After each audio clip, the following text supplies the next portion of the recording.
Olá, Carlos Borges aqui para o Old Waycast, mais uma leitura de um artigo, excelente artigo, de Ubiratã Jorge Iorio, o professor, Um Empregado Malandro, edição 237 da Revista Oeste.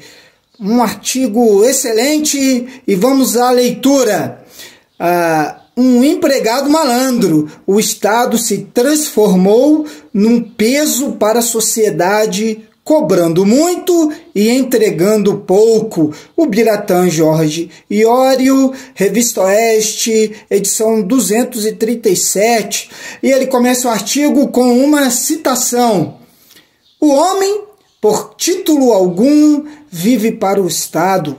O Estado existe para o homem. Jacques Maritain. Todo mundo está careca de saber que há desavenças doutrinárias e ideológicas profundas quanto à natureza do Estado, ao seu tamanho e ao seu propósito. As divergências vão desde a proclamação fascista do tudo pelo Estado, nada contra o Estado, nada além do Estado, e a abolição comunista da propriedade privada, até as vertentes radicais do movimento libertário que defendem a extinção do Estado, que, entre parênteses, curiosamente, seria o estágio final do comunismo. Os liberais clássicos, para quem a justificativa da existência do Estado como uma entidade acima dos interesses individuais deve ser a garantia dos direitos naturais à vida, à liberdade e à propriedade dos cidadãos, tem poucos desacordos quanto à aceitação da sua presença em algumas áreas: segurança interna e externa, justiça, saúde, educação e infraestrutura. Eles não negam a presença do Estado nesses campos, porém, os de sangue mais puro, como os da tradição da escola austríaca e os da Universidade de Chicago de meados do século passado, fazem questão de enfatizar que essa participação deve ser preferencialmente indireta. Na educação, por exemplo, sustentam que é melhor e sai mais barato o Estado custear o ensino dos filhos de pobres que desejarem matriculá-los em colégios formais, do que ele próprio, o Estado, ser o dono de escolas e universidades, permitindo o homeschooling a critério dos responsáveis. A realidade impôs uma exigência contábil inevitável que não pode depender, que não depende de qualquer visão política. É que, para manter-se e executar suas tarefas, quaisquer que venham ser, o Estado dispõe apenas de 3 meios. Os 2 primeiros, tal como acontece em qualquer família ou empresa, são aumentar as receitas e tomar empréstimos.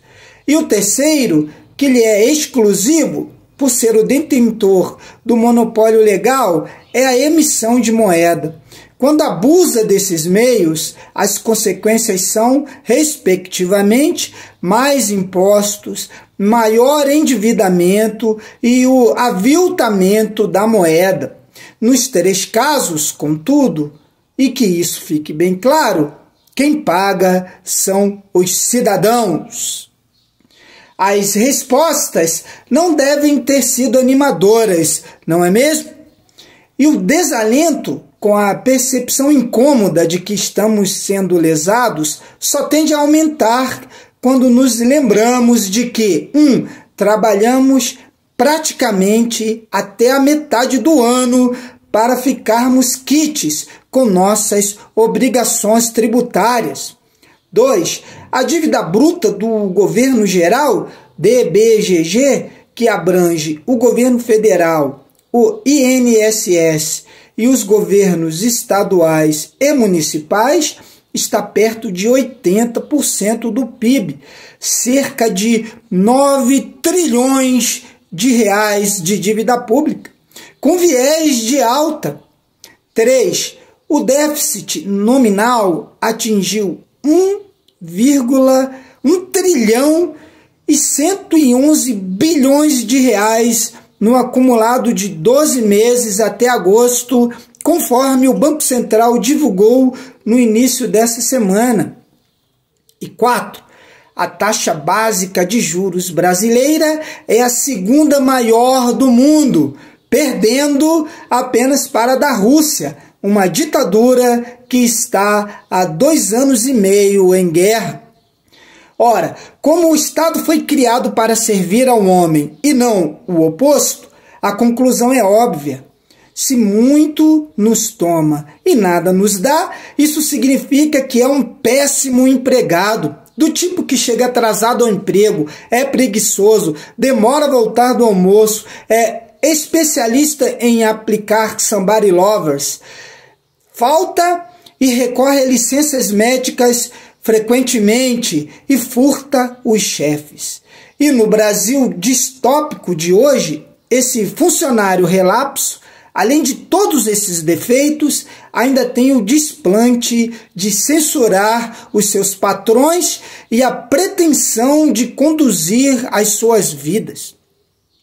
É verdade que essa situação de exploração e essa sensação de que o Estado está nos roubando despudoradamente não são novidades, vem de muito tempo, mas é flagrante que o governo atual, mais do que qualquer outro anteriormente, está nos tungando de maneira escandalosa e descarada, sem qualquer cerimônia e pudor.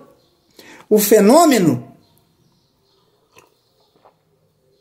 do empregado malandro e atrevido não é exclusivo do Brasil e decorre em boa parte do fato de que o Estado moderno cresceu muito mais do que o razoável, especialmente a partir da segunda metade do século XX, a ponto de nos fazer compreender sem esforço o famoso paradoxo de Bell, segundo o qual o Estado moderno tornou-se pequeno demais para resolver os grandes problemas e grande demais para solucionar os pequenos problemas, proposto pelo sociólogo americano Daniel Bell, nasceu em 1919 e morreu em 2011. O fato é que no pós-guerra aumentou a crença na necessidade de ações contínuas do Estado para garantir e estimular o crescimento econômico e o bem-estar, como com o consequente aumento das demandas por gastos públicos. Criaram-se direitos a rodo, sem qualquer preocupação com as provisões para concretizá-los, situação que o sociólogo, filósofo e político alemão Ralph Dahrendorf nomeou de conflito social moderno. Essa competição entre meios sempre limitados e demandas sociais crescentes, insustentável no longo prazo, explica a situação atual de exploração do bolso e da paciência dos pagadores de impostos. Obviamente, o aumento nas despesas do governo alimentou necessidades crescentes de arrecadação, além de outros males, como as dívidas públicas, que na verdade são compulsoriamente transferidas ao setor privado, a inflação e o desemprego. Jamais em toda a história da civilização o furor arrecadador do Estado chegou sequer perto daquilo que se vem observando nos últimos tempos em praticamente todo o planeta. A diferença, para pior, é que no passado os publicanos ou exatores, como eram chamados os cobradores de impostos, não eram bem-vindos pelos cidadãos, enquanto hoje muita gente se diz progressista, até simpatiza com eles. E hoje há um agravante perigoso, o de que, além da tirania do Estado, surgiu outra, a dos iluminados e endinheirados que se acham donos do mundo e que nos querem obrigar a ser felizes à maneira deles. Parece que os pagadores de tributos atuais, eufemisticamente designados de contribuintes forçados, são muito mais conformados do que seus antepassados, aceitando passivamente a exploração de que são vítimas, além de não existirem mais pessoas exigentes, como, por exemplo, Felipe dos Santos, que em 1720, 70 anos antes de Tiradentes, revoltou-se contra a extorsão tributária.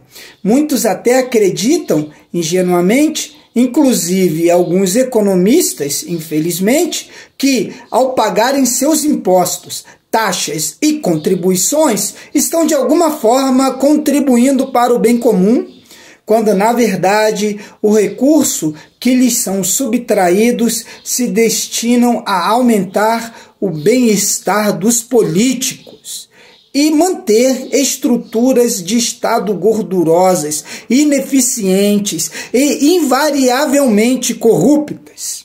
Políticos são permanentemente movidos pela vontade de poder, e este nada mais é do que o traço político do axioma da ação humana.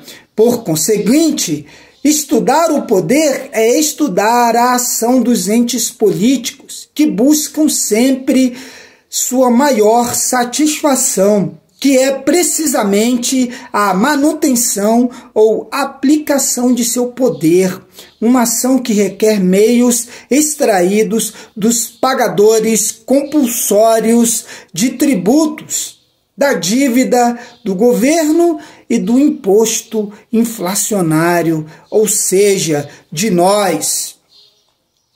O economista libertário Murray Rothbard enxergava os impostos como uma modalidade de agressão em que o Estado toma dinheiro à força da fatia da sociedade que produz riqueza e o direciona para o sustento da própria burocracia, que é a grande consumidora da riqueza alheia.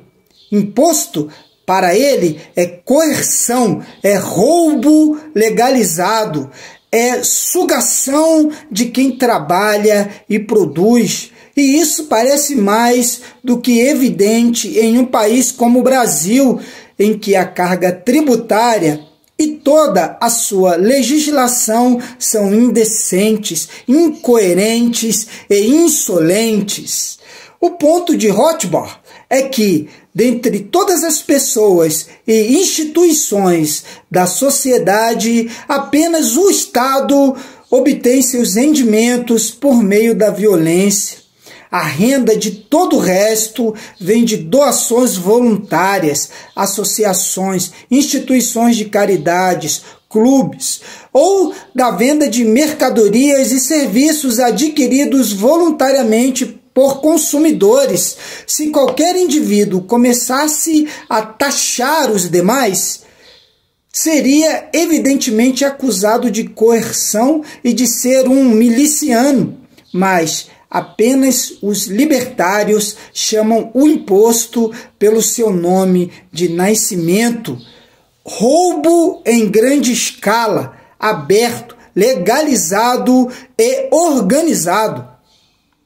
Há um princípio consagrado no sistema legal, presente na doutrina chamada State Created Danger Legal Doctrine, doutrina legal do perigo criado pelo Estado, que, em resumo, sustenta que, quando o Estado por ação ou omissão, coloca os cidadãos em uma situação de grande necessidade ou vulnerabilidade, então ele tem a obrigação moral de ajudar e socorrer os prejudicados.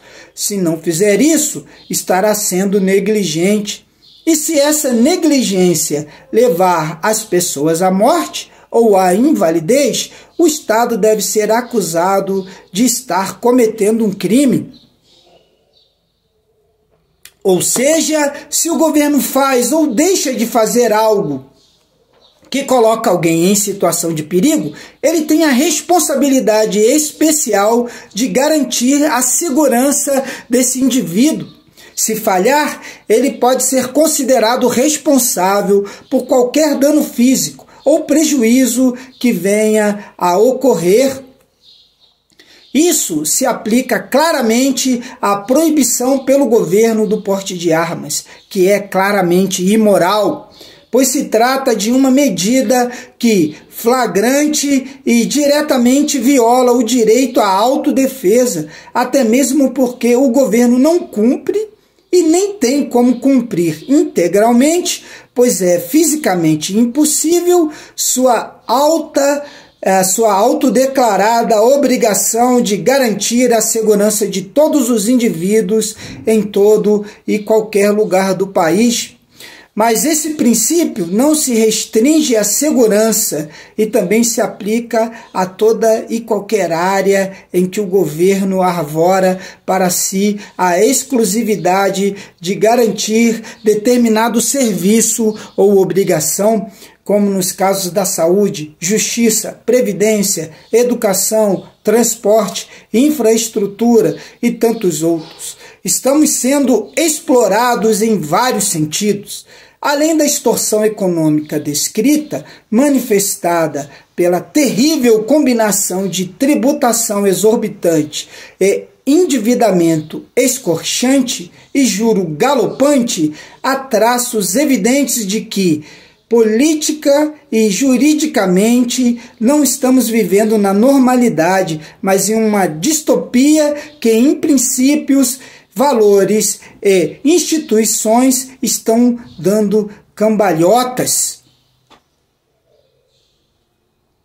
Estamos sendo cada vez mais forçados, passo a passo, a viver para um ente monstruoso formado pela aliança entre o Estado e os donos do mundo, que nos sugam e nos submetem à sua tirania, suprimindo nossa liberdade de expressão, censurando, ameaçando a propriedade privada, implantando uma gigantesca insegurança jurídica e, para completar a coisa, impondo a paranoia globalista e o neocomunismo da ONU e de Davos, com suas agendas genocidas denunciadas corajosamente pelo presidente argentino na semana passada, que, infelizmente, o governo brasileiro endossa. O Biratã Jorge Iorio, economista, professor e escritor, para a Revista Oeste, na edição 237. Este é o meu canal Oldway, tem a área de membros, a comunidade Oldway, a comunidade fechada. O link está aí na descrição do vídeo, se você quiser fazer parte da família comunidade Oldway. Na antiga estrada, a moda antiga, eu sou o Carlos Borges e obrigado mais uma vez. Tchau!